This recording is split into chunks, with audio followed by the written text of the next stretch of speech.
what's called up to here.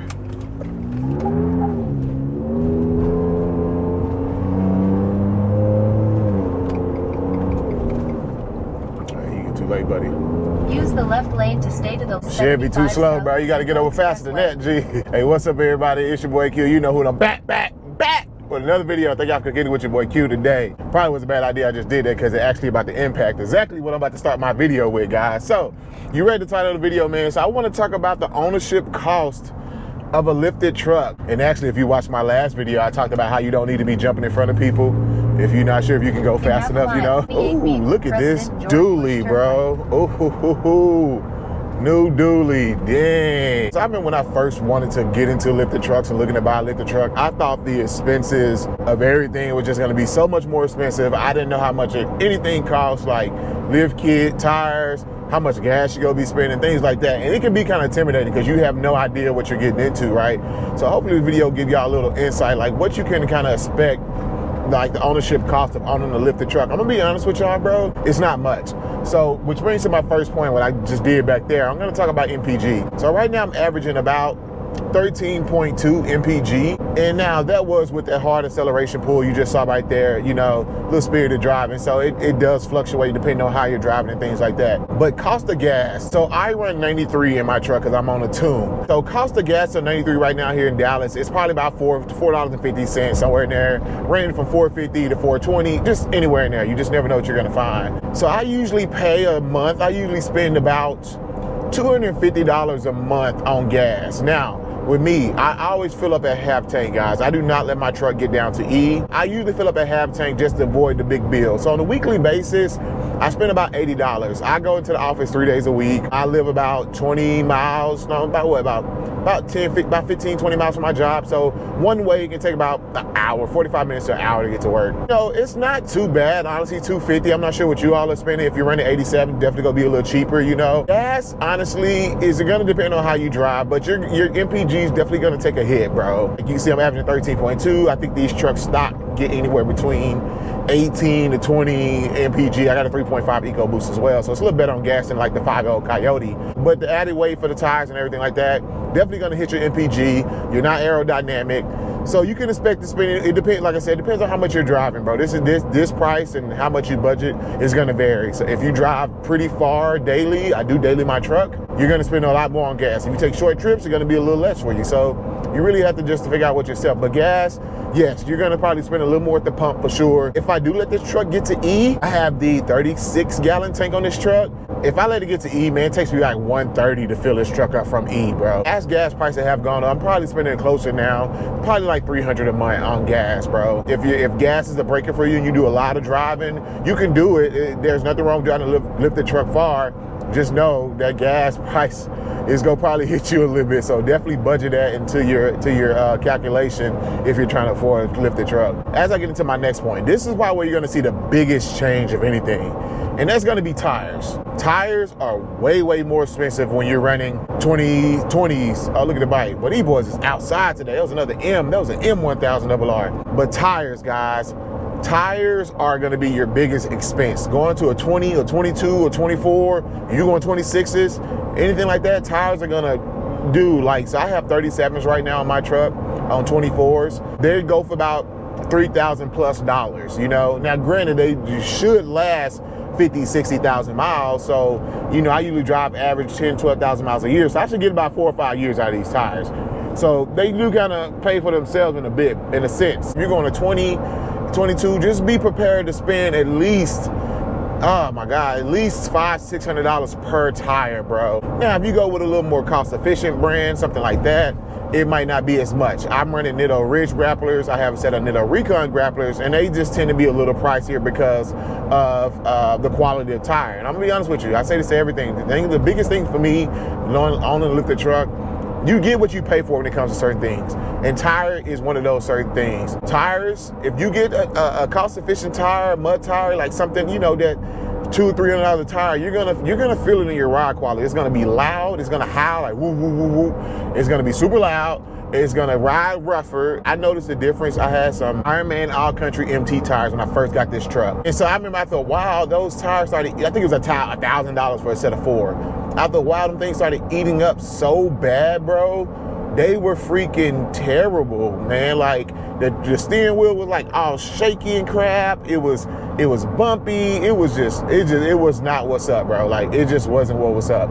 That's been my biggest thing. Tires are gonna cost you a pretty penny. Like I said, you can choose a more affordable route. You don't have to go Nittos or Toyos, but you're gonna get what you pay for. So if ride quality is a thing for you, because lifting your truck is gonna change the ride quality, and one way to combat that is with some better tires that kind of get some of that ride quality back. The next one is definitely only related to lifted trucks, and that's going to be retorquing your lift kit. When you first lift your truck, you're supposed to retorque your lift kit the first 500 miles after you get your truck lifted, and that's just to make sure anything comes undone, anything like that. After that point, I usually retorque my lift kit once a year at the beginning of the year just to keep track of it. You should at least do it once a year. And that's just, again, just maintenance on the lift kit, make sure no bolts or anything has come loose on the lift kit, things like that. And it definitely depends on how you're using your truck. If you're using your truck off-road and things like that, you might want to check it a little more frequently than one time a year, maybe twice. But the price to retorque your lift kit, guys, I don't remember. I did it earlier this year, but I don't recall. It's usually probably about $60 maybe. I could be wrong. And you can do it yourself, get your wrench on there and just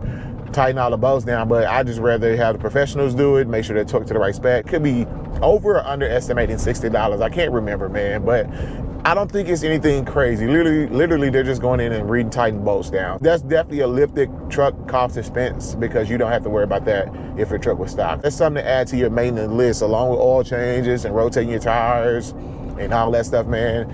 Retorquing your lift kit for sure. All right, guys, so the last one we talk about is insurance, bro. So I honestly just do regular insurance. My insurance on this truck is like $130 a month. It's not that much. When you lift your truck, I have not done this, I will say, and I probably should. When you lift your truck, you add all these expensive parts to it, bro.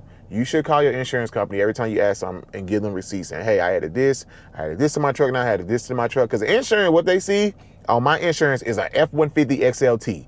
They don't know nothing about no 24x14s. They don't know nothing about no 37. They don't know nothing about coilovers, nothing. So in this truck, if I get in an accident and it's totaled out, they're going to go to Kelly Blue looking like, okay, the value of that truck right now is showing like $18,000. They don't know all the work I got put into it. So anything gets totaled in this truck, like coilover, tires, wheels, that's not accounted for. So what you should do, from what I heard, is every time you get put something on a truck, attitude, horn blaster, train horn kit, steps, anything like that, you should find your agent, send them receipts of things you added to the truck, because that's changing the value of your truck. So if something happens, they know how much value you got into it, so they reimburse you appropriately for what you for what you put into the truck. I have not done that. I know I need to do that. I'm definitely doing that on my next build for sure. So definitely do that with your insurance company. When you add those extra parts, I don't know if that increases your price, your premium throughout the ownership of it. I have no idea.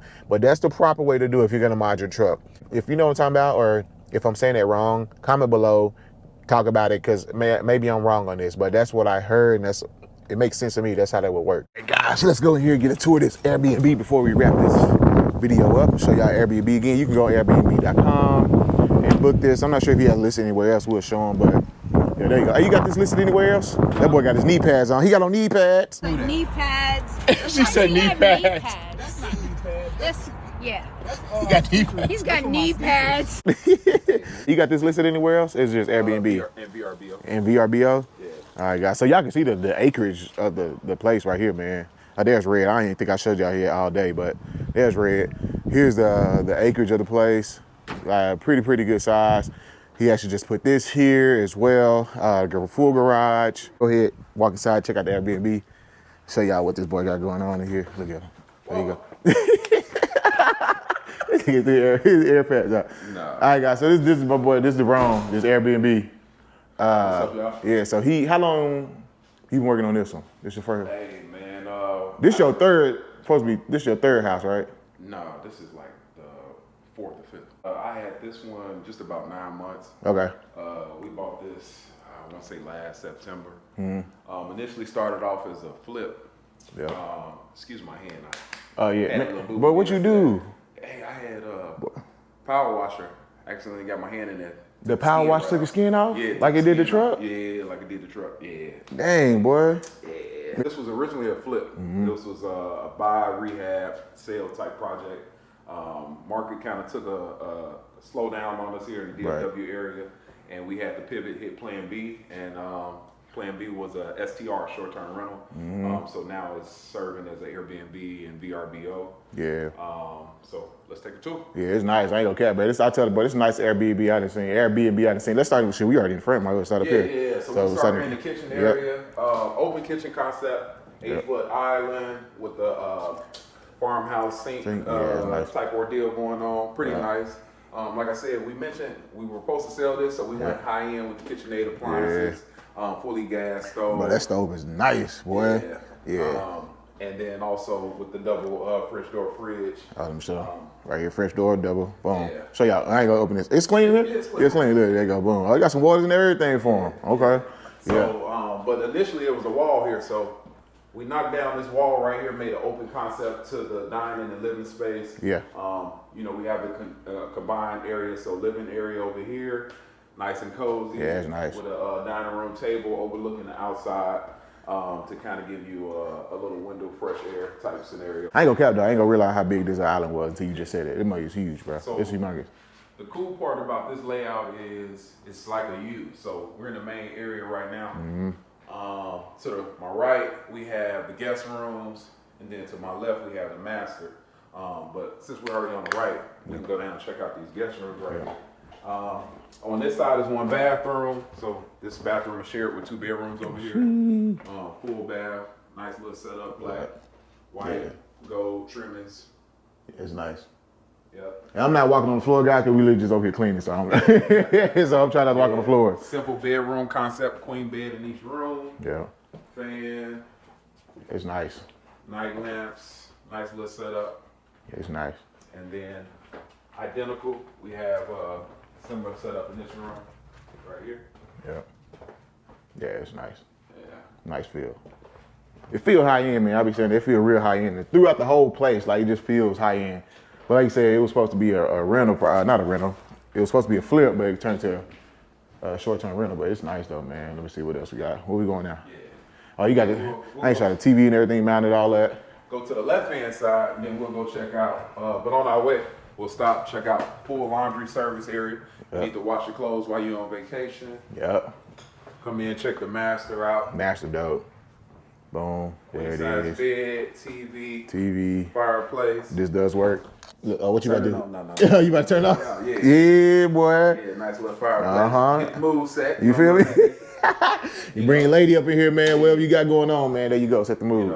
TV mounted. And then for the grand finale, this is probably my favorite part of the house. I'll let y'all go check that out. You want me to walk in there? Yeah, man, go check that out. Yeah, boy. Double shower heads. Bro, I just said you try to get it. I can walk on this? Yeah. I just realized, bro, when I was in here, it had double shower head. I was like, they ain't a stool in the middle. But nah, it's double shower head, bro. Like, how big is the shower? Man, that shower about 7 feet long. This boy is nice, bro. This nice. Got the little cutout right there too. Then you come over here to the sink and mirror wash area. Look at this. This is nice, bro. This whole thing is nice, man. Floors are nice. This thing is dope, man. You did your thing with this one for sure. But yeah, if y'all got any questions, man, y'all hit him up, because don't ask me about this stuff. I don't know how you do it. This dude be in here doing all his own work. The handyman. Yeah, this dude be doing everything, bro. I don't know how you be doing all this stuff, man. But nah, it's good Airbnb. But anyway, y'all can find this. What you said again? Airbnb and VRBO. Yep. If you're in the Frisco area, downtown, Rail District, catching a FC Dallas game, or just trying to do some shopping and kicking it out here, PGA. Yep. Check us out. Even at the Star in Frisco, man. The Star in Frisco, a lot of people, we go out here, we at the Star quite a bit. Y'all, if y'all want to run into us, bro, y'all say y'all want to see me, I'm usually in the Star in Frisco a lot, man. So we all at the Star in Frisco, they got a lot of entertainment right there. The Star in Frisco literally is like about 5 minutes from here, if that. Like, it's on the way here. So anyway, man. But yeah, I just want to show y'all this. A lot of y'all be asking me like, hey, what do you do day-to-day life? Show us some other stuff besides the truck. And it's over here doing. He over here getting the Airbnb right. Think he got another booking coming in this weekend for Memorial Day weekend. He just had a booking last night, so that's why he's over here make sure everything is nice and tidy. But yeah, man, y'all go check it out. I'll put a link. It's on Airbnb. How can they find the address or something? The link in the description. I'll put a link in the description, maybe the address too in the bottom of the video so I can see it. But I just want to show y'all that real quick and then we'll wrap up the video. Honestly, like on the lifted truck, the maintenance honestly isn't too much more than a regular truck. I mean, retorquing your lift kit and tires will be your biggest things. You know, you buy wheels, you usually keep your wheels on there for a long time. It's not scary. Don't think you're gonna be spending a bunch of more money. You're not, like I said, gas and tires, and maybe if you do the way I just told you about insurance, there may be a little more too. But other than that, normal oil changes, normal, if something go wrong, it's everything else normal, you know, except maybe suspension parts. You know, if something run into that, that's a little different as well. But I hope this video helped you out. It's your boy Q. I'll catch you on next, baby. Peace.